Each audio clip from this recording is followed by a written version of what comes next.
तो आज हम बात करेंगे पुनर्जन्म पर। कुछ लोग मानते नहीं हैं, इस बात पर विश्वास नहीं करते कि हमारा पुनर्जन्म होता है। ऐसे ऐसी कोई चीज होती है या नहीं होती। चलो, मैं कुछ उदाहरण देता हूँ आपको। मैं खुद मानता हूँ पुनर्जन्म को। पहला उदाहरण तो ये है कि अगर पुनर्जन्म ना होता तो कोई अमीर कोई गरीब ना होता, एक जैसे सभी होते।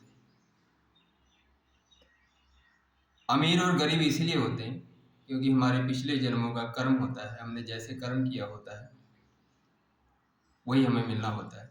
पिछले जन्म में जितनी हमने संपत्ति अर्जित की है, हाँ, वो हमने गलत तरीके से तामसिक रूप से इकट्ठी करी है या सात्विक रूप से, वो दोनों का इस जन्म में हमें उसका भोग मिलता है। धन तो उतना ही मिलेगा जितना हमने पिछले जन्म में अर्जित करा। अब वो अगर तामसिक रूप से एकत्रित किया हुआ धन है तो हमें ये इस जन्म में रोग देगा, दुख देगा, वो पैसा उसी में लगेगा। और पैसा होते हुए भी हम तमाम तरह के दुख उठाएंगे।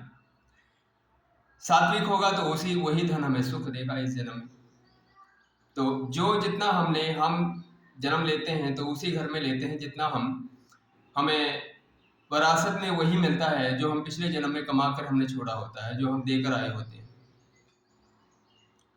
तो पहला उदाहरण तो ये है पिछले जन्म का। दूसरा उदाहरण, आप देखते होंगे आजकल आईसीयू भरे होते हैं लोगों के बीमार होने के, और वहीं उनके प्राण निकल जाते हैं।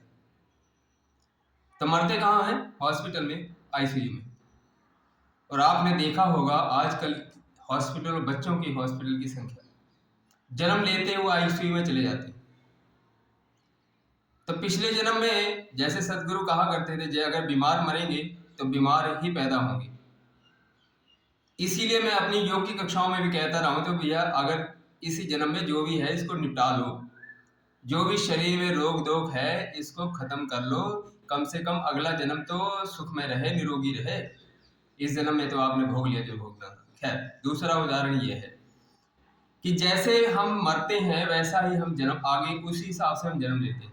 अगर हमारा निरोगी शरीर देह छोड़ता है, आत्मा शरीर छोड़ती है, अगर वो निरोगी है तो अगले जन्म में वो निरोगी ही शरीर मिलेगा उसको। ये उसके माँ बाप ऐसे ही होंगे, वो नष्ट होंगे, तो उसी वैसा ही शरीर मिलेगा। एक और उदाहरण देता हूं। देखो, इंसान की प्रवृत्ति ऐसे कैसे हो जा रही है आजकल, ऐसे जैसे खूंखार जानवर जैसा बना फिरता है इंसान। जरा जरा सी बात, मैंने कई बार ऐसे देखा है जानवर समझदार हो गए। मान लीजिए किसी जानवर को भगाओ तो भागता नहीं है, उसके अंदर डर नहीं है, वो बिल्कुल ऐसे लगता है और वो समझदारी भी इसको दिखाएगा। अगर आप, जैसे मैं किसान के घर में पैदा हुआ हूँ, तो मैंने ऐसे अपने खेती बाड़ी में देखा हुआ है कि कहीं अगर रास्ता बंद करो जानवर ना जाए, तो वो समझदार होते थे। मैंने कैसे समझ, कोई इतनी समझ होती थी कि मैंने कैसे निकलना है, इसको कैसे पार करके फिर फसल खानी है।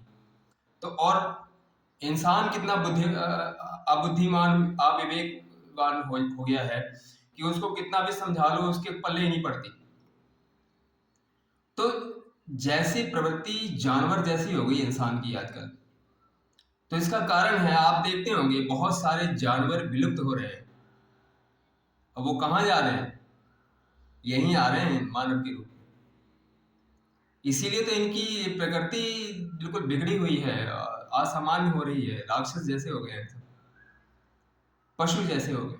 क्योंकि पशु की जोन से आए हैं, जिस जोन से आया होता है वो वैसी उसकी उसका आचरण होता है अगले जन्म में।